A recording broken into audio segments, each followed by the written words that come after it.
মুসা আলাইহিস সালাম হারুন আলাইহিস-সালামকে খেলাফা দিয়ে গেলেন, আল্লাহ ওনাকে নবী বানালেন। মুসা আলাইহিস-সালাম বললেন, হারুন খবরদার, বনি ইসরায়েলের মধ্যে তাওহীদের বাণী প্রচার করবা, ঐক্য ধরে রাখবা, বিচ্ছিন্ন হতে দিবা না। চলে গেছে। এইদিকে বনি ইসরায়েলের এক দুষ্ট লোক ছিল, নাম সামিরি। কি নাম? সামিরি। সে সবাইরে বলল, তোমাদের স্বর্ণগুলো ফালাও। স্বর্ণগুলো ফেললো, বনি ইসরায়েলের স্বর্ণগুলোকে গলিয়ে সে একটা গরুর বাচ্চা বানালো। গোবৎস। কিসের বাচ্চা? দেখেন গরুর পূজা কিভাবে শুরু হয় পৃথিবীতে প্রথম, গোবৎস পূজা, গরুর বাচ্চার পূজা কিভাবে।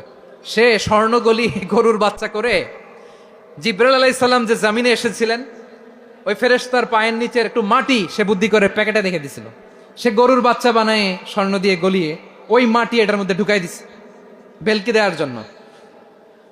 স্বর্ণ দিয়ে বানানো গোবৎস গরুর বাচ্চার গায়ে যখন সেই মাটি ছুঁড়ে দেয়া হলো, এখন বাছুরের ভেতর থেকে ভ্যাঁ ভ্যাঁ আওয়াজ আসতেছে। কি আসতেছে?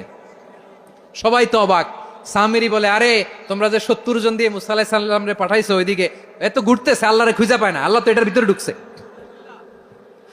নাউজুবিল্লাহ বলবেন না?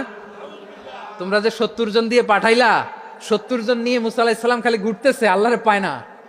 পাবে কেমনে? আল্লাহ তো, নাউজুবিল্লাহ, এটার ভিতরে সেজদা দাও। এই সেজদা দিয়ে গেল। আল্লাহর নবী হারুন আলাইহিস সালাম বললেন, খবরদার, এটা সুস্পষ্ট শিরক।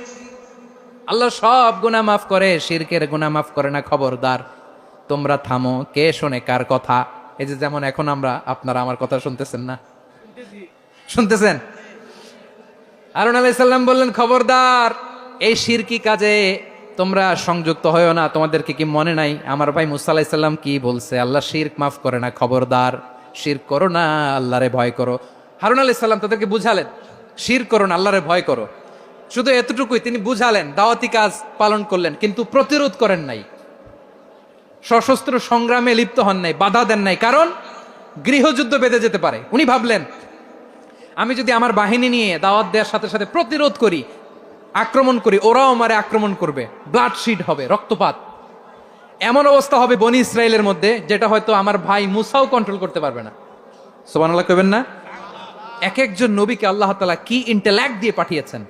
তিনি ভাবলেন, আমি দাওয়াতি কাজটাই করি, এটা যে হারাম এটা থেকে শুধু বারণ করি, কিন্তু প্রতিরোধ না করি। আমি যদি ঐক্য ধরে রাখতে পারি, বাকিটা আমার ভাই সামলে নেবে। সুবহানাল্লাহ। হারুন আলাইহিস সালাম প্রতিরোধ করলেন না। বনি ইসরায়েলের মধ্যে গৃহযুদ্ধ বেঁধে যাওয়ার আশঙ্কায় প্রতিরোধ করলেন না, আক্রমণ করলেন না, শুধু দাওয়াত দিলেন। ইন দা মিন টাইম মুসা আলাইহিস সালাম আল্লাহর সাথে কথা বলে যখন ফিরে আসলেন, দেখলেন বনি ইসরায়েলের অধিকাংশ লোক মুশরিক হয়ে গেছে। মুশরিক হয়ে গেছে। মুসা আলাইহিস সালাম রেগে গেলেন।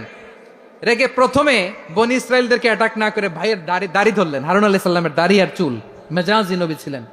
হারুন, তুমি কি করলা? তোমার কি দায়িত্ব দিয়ে গেলাম, তুমি কি করলা? তুমি থাকতে বনি ইসরায়েল কেমন করে শিরকের কাজে নিমজ্জিত হয়ে যায়?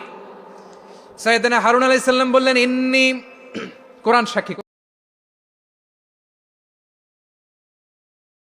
কোরআন থেকে কোট করছি, ইন্নী خشيت أن تقول فرقت بين بني إسرائيل ولم ترقب قولي। ও আমার ভাই, আমার দাড়ি ধরবেন না, আমার মারবেন না। আমি ভয় করেছি, আমি ভয় পেয়েছি, না জানি আপনি বলেন তুমি কেন খশিতু আন তাকুলা ফাররাকতা বাইনা বানি ইসরাঈল, আপনি এসে আমারে যদি বলেন তুমি কেন ঐক্য ধরে রাখলে না, কেন মারামারি হলো, কেন রক্তপাত হলো, তোমার কি এই দায়িত্ব আমি দিয়ে দিয়েছিলাম? আমার কথার দিকে কি তুমি ভ্রুক্ষেপ করো নাই? আমি যে বলছি তাওহীদের বাণী প্রচার করবা আর ঐক্য ধরে রাখবা, আমার কথা কি শোনো নাই? আপনি আমারে ধমকাবেন, এই জন্য আমি প্রতিরোধ করি নাই, আক্রমণ করি নাই, গৃহযুদ্ধ আটকানোর জন্য, কিন্তু আমি দাওয়াত দিয়েছি। সুবহানাল্লাহ পড়েন। ঐক্য ধরে রেখেছেন। মুসা আলাইহিস সালাম মুহূর্তেই সামিরিকে আক্রমণ করলেন, অ্যাটাক করলেন, শাস্তি দিলেন। মুহূর্তেই ওই গোবৎস গরুর বাছুরকে ভেঙে চুড়ে মেসাকার করে সাগরের মধ্যে ভাসিয়ে দিলেন। পুরো বনি ইসরায়েলকে আবার তাওহীদের উপর প্রতিষ্ঠিত করলেন। পড়েন সুবহানাল্লাহ। এই ঘটনা থেকে শিক্ষা কি? শিক্ষা হচ্ছে, আপনি শিরকের আড্ডাখানা দেখলেও বৃহৎ স্বার্থে তাওহীদের দাওয়াত দিবেন, প্রয়োজনে আপনি ঐক্য নষ্ট করবেন না। সুবহানাল্লাহ পড়বেন না? তাহলে ঐক্যের গুরুত্ব বেশি না কম? বলেন, আওয়াজ করে বলেন। ওয়া আতাসিমু